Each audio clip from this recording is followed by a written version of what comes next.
Hey, what's up? This is Wilsfer, and I have Reza Mills back with me again. And as promised, we're doing our top five Christian death songs, and Easter obviously is the most appropriate day for these. So, there's a lot of artists that we've done in this series, and I would say that this band is probably in my top 10 all-time favorite bands. So, they have like a divisive fan base. I mean, I guess every band does to some extent, depending on like even like Iron Maiden, some people just like the Paul Di'Anno years, some people like the Bruce years. Yeah. Um, and that happens with these guys. Their original singer Roz Williams died, and then Vala Khan took over. So there's some separation. I will say the Vala Khan stuff's a little more straightforward, but there's some good moments, and I'll at least bring up some of those at some point. But we're gonna go through these. I got mine lined up in chronological order. So, Rosie, what are your thoughts? You want to kick us off?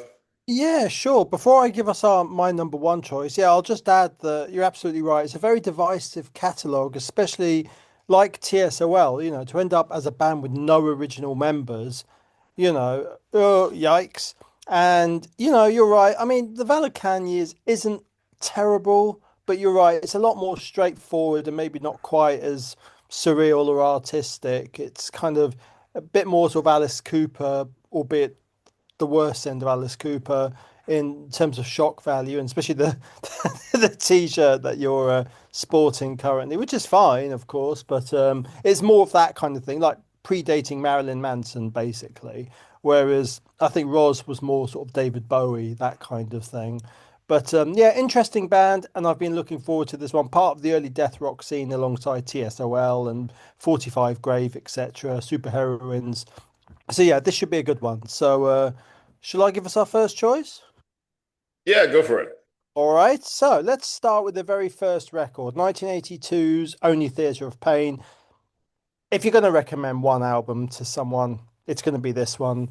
This is the original lineup. It had Rick Agnew from The Adolescents. It had George Belanger, and it had James McGurty. I think that's how you pronounce his name. And yeah, this was the only proper album, I suppose, to feature all those four members. And the track I'm going to go for is actually the opener. And apologies if this collides with your choices, but I'm going to go for Cavity First Communion. The way that song kicks off with the church bells and then that heavy ass drumming, it is like goth rock 101 before it started to get really campy and silly later on in the 80s. It is just atmospheric, it is ominous sounding. Roz's vocals, I can't quite describe what they sound like. It's kind of like a groan almost. Kind of he's like death incarnated, the Grim Reaper incarnated, really. And I just think this is a fabulous way to open up what is a such a legendary album at this point. So yeah, that's definitely my first choice. Cavity dash First Communion. I mean, that's a good one. That there's not a bad song on that album. You brought up a few interesting points. One of them being Alice Cooper.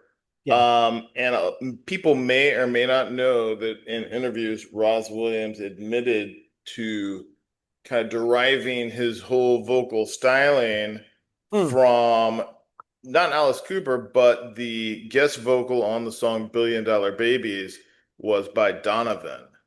Okay. And he had because there were two vocals. It was a call and response where Alice Cooper was like, "We go dancing."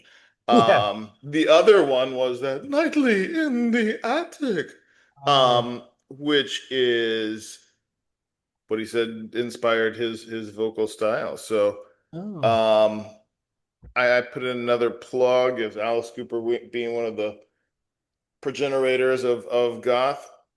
Yeah. For sure, I along can with believe that. David Bowie and the Doors, and we've kind of Yeah. discussed that before. Sure. Um, yeah, I'm actually gonna go to a song that was recorded before Only Theater Pain Sessions. Mhm. Although it was released after on an EP, they recorded it before those sessions, and it is the title track from the Death Wish Oh, single EP. okay. And I the reason I like that song so much is because the guitar is pretty metal. They're kind of chugging along. It's a little punchier. Um, Roz always said that he saw like death rock as being um, for punks who like Halloween. So I think that that song has both. It has the punk edge and aggression and drive to it, but you know, his vocals were really what I mean, because if you would put Henry Rollins on this track, or if you put HR or any other punk singer on the track, it would have sounded like a punk song. Yeah, of course. But with his approach, he kind of Mm-hmm. steered it in a different direction.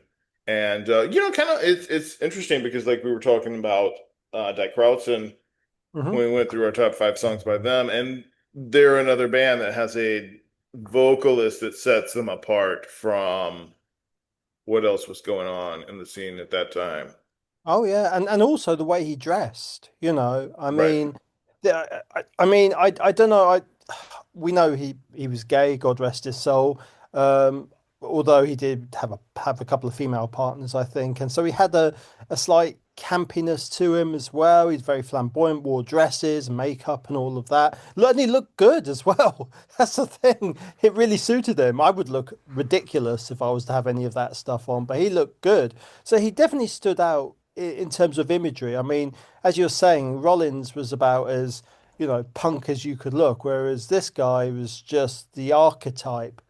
Probably up there with Robert Smith and Susie, I'd say, as far as that look goes. So, absolutely. Yeah. Right, for sure. And this is and obviously they were probably clanging around on their instruments in a garage somewhere in LA before all this came about and they recorded because bands don't just like record an album and that's where it starts. Yeah. That usually comes after at least 6 months of rehearsal before you're Mm. tight enough to have any business in a studio. And yeah, I mean, obviously Rick Agnew's experience in the adolescence played a part into kind of their momentum. I'm sure, LA is definitely a very fickle, clicky scene. So the fact that they made the impact they did out of that says something. So Yeah. yeah. But I love Rick Agnew. He's such a talent. So, yeah, definitely an asset to the band at that time for sure. All right, what you got? Cool. Okay, man. I was kind of umming and ahhing, and I thought I won't choose this next one from the first album because I have a feeling you might pick it. So I didn't want to be cruel. So I'll go with the next choice. I'm going to go with the Valor years now, but the Valor Ros years.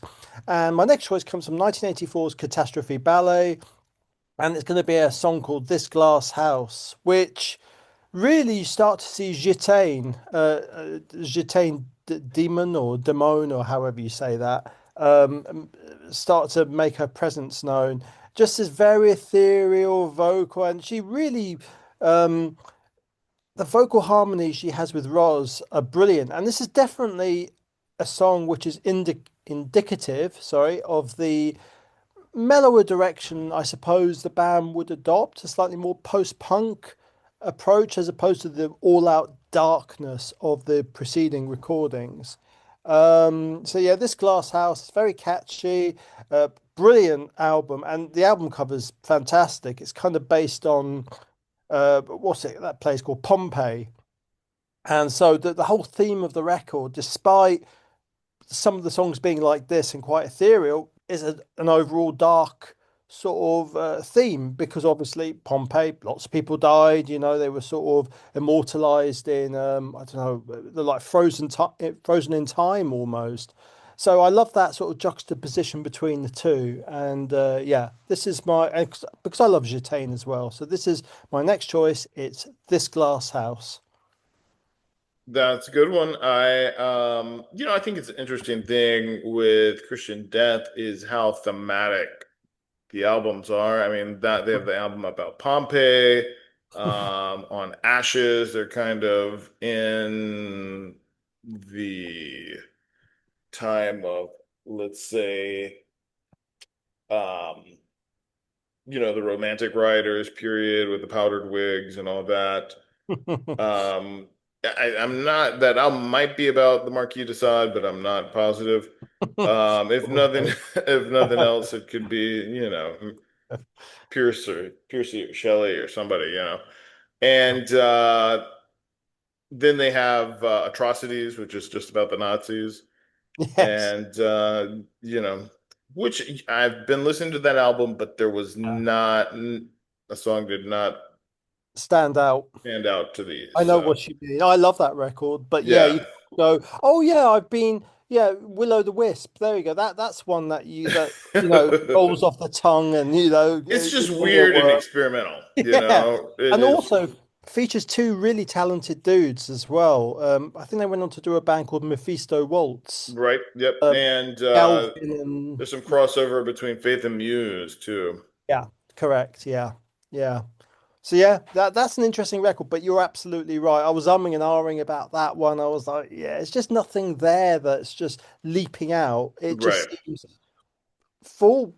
It's a great record, but it's just yeah, it's not exactly an earworm there. So you're right. Sure, To sure. refrain. I am gonna go back to 1982 to Only Theater of Pain, and I'm gonna go with Stairs Uncertain Journey. Oh, Um, which is I love the kind of like Middle Eastern chord progression in it that kind of slithers around, and that whole refrain of Satan be.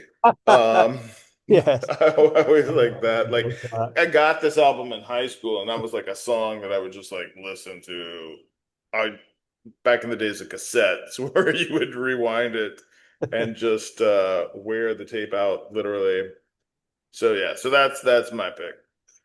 Yeah, great choice. I mean, it's so hard with that first album because every song I think is just a winner. I don't think there's a dud number on that record. So, yeah, top choice. So, I was trying to think actually. You didn't choose a track that I thought you were going to go for, but I'm still not going to go for that one because I don't want to be too obvious. I'm going to leap forward to Ashes, and I'm going to go for a song that's called Lament.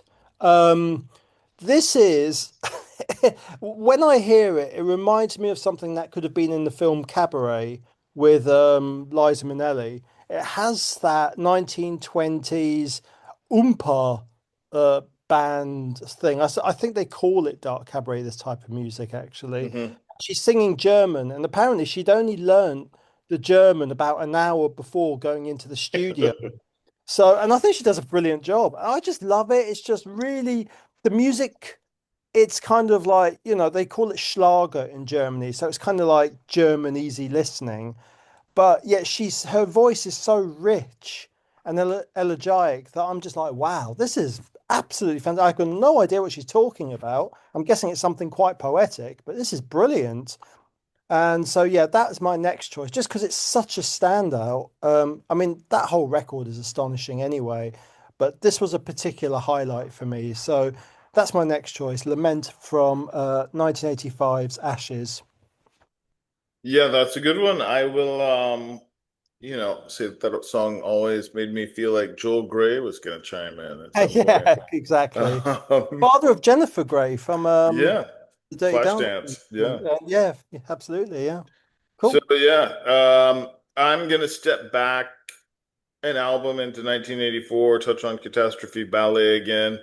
Great. I am gonna go with Drowning though, Hmm. which is, great vocal melody, a little darker and introspective, a little more goth than the song that you picked, Yes. but I mean, that was the reason I was listening to them. So, it's okay. I don't think they can be too goth. But it's, like we've talked about with that song that you just picked too. Yeah, they did work a lot of different styles of music into what they did. yeah, And perhaps that's like an Alice Cooper or David Bowie nod too, because they drew from artists who, if you think about an album like School's Out by Alice Cooper, that has like so many different styles on it. Same thing, I mean, a David Bowie, Young Americans. yeah. Sure, the root of it's soul, but he has, like Fame is way more different than the title track. So, Of course. And what is there fashion on that? I'm yep, trying to yep. Hmm. fashion on there. Yeah, that's like all dance music. And it's interesting actually, because obviously Bowie was a key influence on Roz, but I don't just think on a musical level, when you look at his fashions, of course he does the campier sort of wearing dresses and the makeup, etc. But then later on there's footage of him like wearing like a tie and a suit almost, like almost mirroring what Bowie was doing with Young Americans, and I suppose in the early on the Serious Moonlight tour as well. So he certainly was, as with Cooper, he's certainly a massive impact on the visual level as well. I'm a visual guy too, so that's something that I picked up on. Right. And they are, one of these like post mortem cancellation bands, I guess, Oh because, God, a lot of once the internet came about, people found pictures of him dressed up in an SS uniform. Jesus. And, Yeah, I think it went with the theatrics of what he did, and yeah, you absolutely. just, you can't erase that. First off, No, Hugo Boss, Hmm. you might not like what the Nazis did, but Of they were course. well dressed. Um, They were dapper. yeah. Jesus, that's So, me. That's us cancelled forever now. right, yeah. I mean, so fashion aside, Yeah. uh, you can't ignore history, and I think that it's one of those things of whatever you resist persists. So, Yeah. I think you can draw inspiration from anything, and they were not a band that was going to be singing about,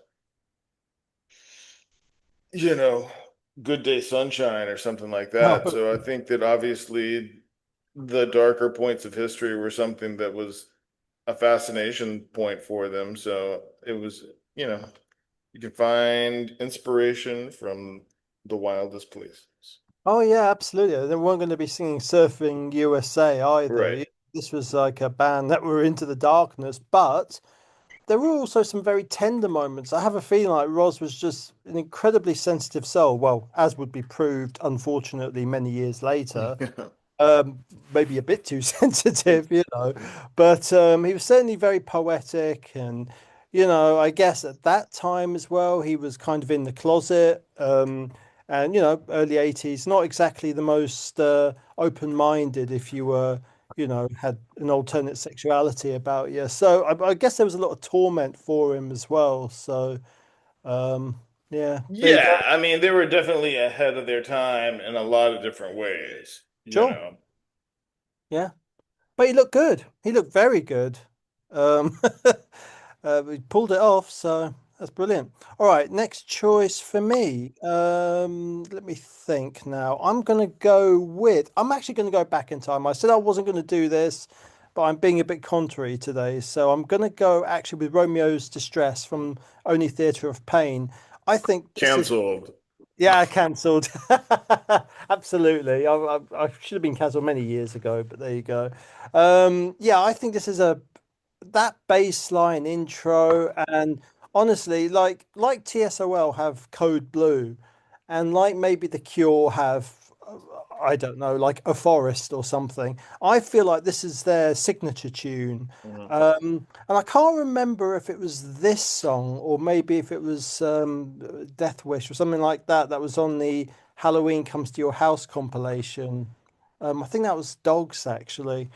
But yeah, I think this is such a I don't know, just what's moving in the basement. That part is just it just sticks in your head, and it's very creepy sounding too. So yeah, this is definitely for me one of their signature tunes. I love it. I can't. This is probably the one that as soon as that comes on, and it's not something that you can say about death rock very often, but you find yourself sort of swaying a little bit because it definitely has a hook to it. So Yeah, this is my next choice. Romeo's Distress. I always thought it was funny how he accented the phrase by saying da da. His vocals were absolutely ridiculous. Yeah, I mean, so it Wow. was like, and I think, that's one thing that they have in common with Bauhaus is that they Yeah, were not just influenced by music, but they were influenced by art. So sure. there's a lot of surrealism in his lyrics, and I mean, he's probably one that, and I think that that is the keystone of what makes the Ross Williams years better than Yeah. the Valor Ballad. Khan years is Yeah. he's a way better lyricist. Oh God. Um, Yeah. even though my next pick is going to be kind of weird lyrically, uh, almost ridiculously. I mean, are you talking? I mean, what do you mean? Do you mean a lyrics like, vomiting into the vertiginous abyss is not entirely Oh surreal? no, I think that, so I'll go ahead and give you my next pick Okay, because go it for it it. will highlight the absurdity of the lyrics. All And right. it's from the Ashes album, Okay. and I'm going with When I Was Bed. Oh Um, yeah, that's a stupid title, but I like that song. uh, I mean, I think it like is really cool where him and Jatan are kind of doing almost a Swansea type thing with the Yes. layering of their voices. That's what when they go into that extended um jam on that part where they're just singing the title. Hmm. Hmm. Um, it does remind me of Michael Gira and Jarboe and how they layer their voices sometimes, or did layered past tense. But yeah, Yeah. I mean, it's to be as silly as it is. I mean, it's about a fainting couch and probably probably smoking opium on a fainting couch. Um, yeah, it's what Even can the you say? title itself. I mean, if you were gonna I mean, how did they come up with that? They were just like, okay, I've got a title, I've got a tune. Here we go. What we're gonna call this? When I was bed. What the hell does that mean? He Is that just probably, you get so really high silly? sometimes I and you know. just write things down, and that's he forgot It's like, sorry, either Ross, like in the or words. the or I know. It's like, Ross, have you missed out some words there? What, when I was in bed, when I was on the bed? No, when I was bed. Oh, okay. it was Fair probably enough. very profound for him at the time. Probably, bless him. Yeah, no, that's a good one. I do like that, especially it's actually quite a mute sounding song if you're listening to it because the vocals are very quietly sung. Yeah, and it's in Yeah, they're mixed back against yeah, everything.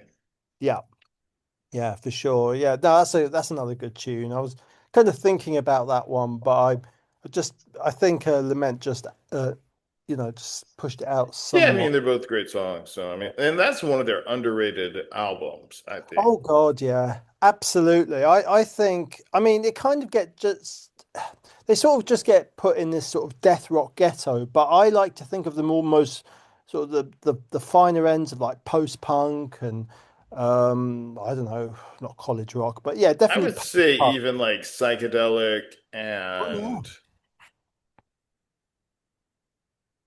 art rock, I guess was the term for a lot of it at the time, because there's a lot of common ground with them in like the Ashes era with like Psychic TV.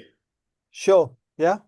Well, I know he was a huge fan of a guy called Boyd Rice, Right. uh, and he was into That's that. canceled again. I got him canceled Yeah, again. yeah.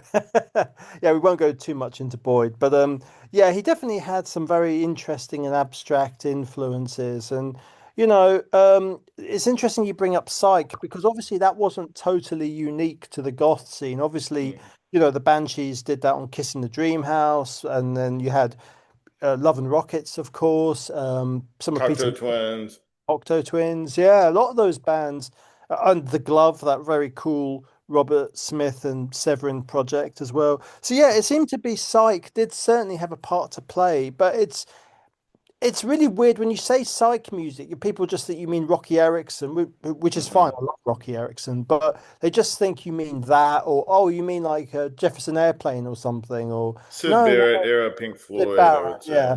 It's like, yeah, kind of, but it's a bit more abstract than that, So 13th floor elevators. yeah, all that good stuff. But with done in this way, it tends to be a bit more abstract rather than woo, like we're sort of, going on a massive LSD trip. It tends to be a bit more sort of abstract Well, and I think that that is because if you think about your average punk band, they're probably just drinking yeah, just and speed. smoking a little pot, maybe. Yeah, Um, sure, but usually drinking and starting fights is my initial thought. sure. Um, so I think that when you add LSD to that equation, Mm, that opens up the doors of perception for a lot of different things and yeah, probably made them want to listen to artists that were out of the sphere of punk rock because there sure. are very few.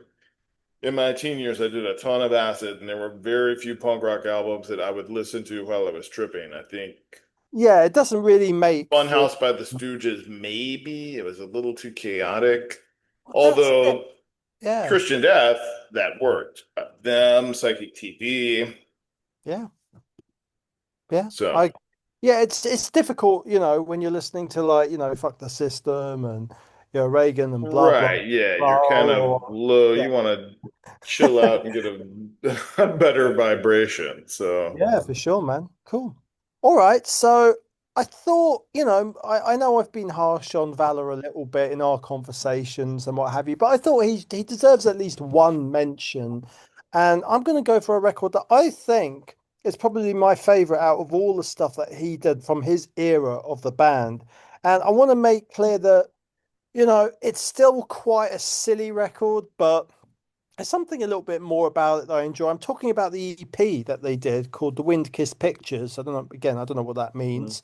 Um, the album cover actually inspired me to, I've managed to find um, the album cover because it's a proper picture. I can't remember who painted it now, but it's quite a famous image, which I managed to find in a what you would call a thrift store and which I bought for my new house. So it kind of inspired me to do that. But I just think it's a really, really cool little EP. And in fact, this was when they were kind of calling themselves Sin and Sacrifice because they were doing an Italian tour. So they the Sin and Sacrifice of Christian Death or something quite convoluted along those lines. And the track I've gone for is a song called Believers of the Impure. I really like it. It's a really sort of it's a bit Danziggy. It kind of moves into that sort of territory. Maybe a bit what Sam Hain or Samai, or however you say their name, and Danzig were doing along that time. It definitely you can tell. Yeah, this is a new era for the band. And obviously Roz was doing what Roz does with his thousand projects. But yeah, this was definitely an EP that sort of tapped into the doors, that tapped into what TSOL were doing around the same time. I think what Danzig was doing. A bit more serious, quote unquote, serious, maybe taking himself a bit too seriously. Who mm. knows? But yeah, I really like this little EP. I think this and Atrocities, I think, is probably the best that he would write because after that point, scriptures is okay, but after that I'm like, yeah, I kind of lost complete interest. But yeah, definitely a good little EP. And Believers of the Impure is my soul Valokand era, led era Christian Death track that I'm putting for my final choice. Right, right. And I mean, that's a, great album. And there's always, I guess I got over the years in the Reddit subreddits of the Goth Underground, people Yeah. would say, "Oh well, that I was just for Valor, Christian Death," which is ridiculous. Yes. I've never said that his era of Christian Death is better than Roz Williams. I No. just think that it deserves more of a shot. Yeah. And to me, it's like if you when someone says, "Well, I like the Smiths, but I can't stand Morrissey solo." Yeah. Really? Yeah. I It's just same dude, is it really. that big of a difference? Yeah. Um, maybe the guitar playing is different, but Sure. it's how it goes. So yeah, so I am gonna use my Valor option here, and I'm going with the Sex and Drugs and Jesus Christ album. Okay, So 1986. sure. And I'm gonna go with the song Tragedy. Hmm. Which, rocked out pretty hard. I mean, there's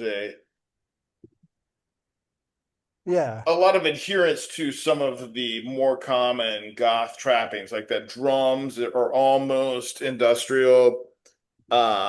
His guitar riff is pretty memorable, but it's kind of right here is where they started crossing over into metal. yeah. Which I mean I appreciate, but Hmm. I can get why people don't like some of the stuff that comes after this album because I mean, they're just not into metal and that's what they Well, I mean, it's kind of like, well, first off, I just saw a review that Trouser Press put for it, described the record as awful, rudimentary, and barely musical. So obviously they weren't fans. right, Uh, but I mean, which I think was incredibly harsh. I mean, the lyrics are quite silly, with Valor, but it's okay for what it is. I kind of see it as not necessarily in any way too similar musically, but in a way that the Ministry sort of evolved from their synthy new wave EBM roots to incorporating metal. I sort of see Christian Death's progression as being along that kind of line as well. So it's sort of predating even Typo Negative. right, Um, Typo Negative were obviously a lot doomier, as we know, but kind of it was moving into that sort of camp, eventually Lacuna Coil and all Paradise Lost much later on, in some of their later records. Not always a genre like the gothic metal thing that I'm incredibly into because I find some of it quite boring. But there's some fun moments on this record. I mean, This Is Heresy's fun, and Jesus Where's the Sugar is okay. Just- but it's patchy, but it's fine, and I think it's probably the last record with the Valorcand led era that I can give a bit of a pass to. After this point, I'm like, yeah, I don't think so. Funny Uh, enough, this album was the one that sold the most in the 80s. yes, not a surprise. Um, you know, Yeah, so it is what it is. I mean, and I've seen the Valor version of Christian Death because that's the only show going. Um, of course. Yeah. and yeah, I mean, they do what you would want them to do. Is Uh, that is it with his girlfriend? What's she called? Mate Matre or yeah, how yeah, is that with her? Yeah, yeah, yep, that's right. Yeah, good. I think she has like her own black metal band as well or something. right. She does. I don't really. I would put black metal in quotations for that. Yes. It Well, doesn't I sound think anything like Dark Throne. no, no, we're not talking. Yeah, we're not talking about rip that sort of stuff. But saying that, I'm sure they did a tour with Cradle of Filth at some Hmm. point. Again, Cradle of Filth is not a band I like, but it kind of makes sense, the Right, I can see shock that. tactics and all of that, and the gothier elements. I would prefer them with Dimmu Borgir. If I have to pick big Sure, theatrical black metal bands, I go with sure. them. Or Um, maybe what's that bloke, the Polish guy? He's got a oh, Behemoth. Behemoth. Yeah, maybe I see. them. So I saw Behemoth because Watain was opening up, Sure. and it was, I think, The Devil's Blood and In Solitude and Watain. Hmm. And if you haven't heard In Solitude, I Hmm. highly recommend their album Sister. Yeah, in Um, Solitude. That's yeah. Henrik Palm. They had a guy called Henrik Palm in the band. I Yep, think yep, he's yep. British. Yeah, If I you heard. haven't heard that album, and it's is gothy, so Okay. it Well, I it like belongs in Henrik this Palm, so conversation. I'll have to definitely For give. sure. Yeah, hunt it down. I need to rehunt their albums. Sure, They get everything gets lost in the shuffle in my downloads folder sometimes. So, sure, understandable. yep. Yeah. But yeah, so I mean, if you're not currently listening to Christian Death, you need to change that. Absolutely. And it's funny because there's this the Gods Against Cancel Culture Yeah. group has a bunch of like Christians that are on that page for some reason. And so I always send them Christian Death songs. Yes. But you know, hey, whatever works for you. But If you like when you think about like it's really funny, even that album that you touched on, which was your final choice, Sex and whatever, drugs and Jesus Jesus Christ. Christ. That's yeah, really rolling off the tongue for me, isn't Mhm. it? Um, if you even think about the quote unquote controversy sounding that and the ridiculous album art, it's really by today's standards very, very tame. I mean, if you consider what the black metal bands in the 90s would go on to do, I mean, they burnt down bloody churches for God's sake, Right. I mean, these guys were just okay, maybe I don't know, doing shock value stuff, but it was really quite, really, really very tame. And even compared to someone like Marilyn Manson, yeah, it's like, really, you got upset by this? You ain't seen nothing yet. So, But you gotta, that's the way the doors kind of get pushed open one inch at a time. You have to, yeah. if you can tolerate this, then you raise your tolerance and, Yeah. keep pushing the envelope. Well, yeah, I mean, because I have a feeling, though I could be totally wrong, and correct me if I am wrong, I don't think Christians will necessarily get as outraged by the Roz era stuff because I think that tends to be a bit more surreal and weird. They probably wouldn't even know what he's talking about. So Whereas I think it's done maybe, differently. yeah, I think lyrically he's saying similar things, if not taking an equally harsh stance. yeah, Um, but that wasn't their sole purpose to be no, like blasphemous. That no. was just another layer on the cake. It was, but I think Valor really ran with that after maybe post. I suppose I would include the scriptures in that. That album onwards, he would really take it further down that path. Uh, Right. And it was almost like metal does, where it's more of a marketing thing. yeah, I mean, I know that at least Ross Williams was into the occult. Um, I don't know that Valorcon is. I've yeah, never heard enough interviews with him where he talked about it. So where,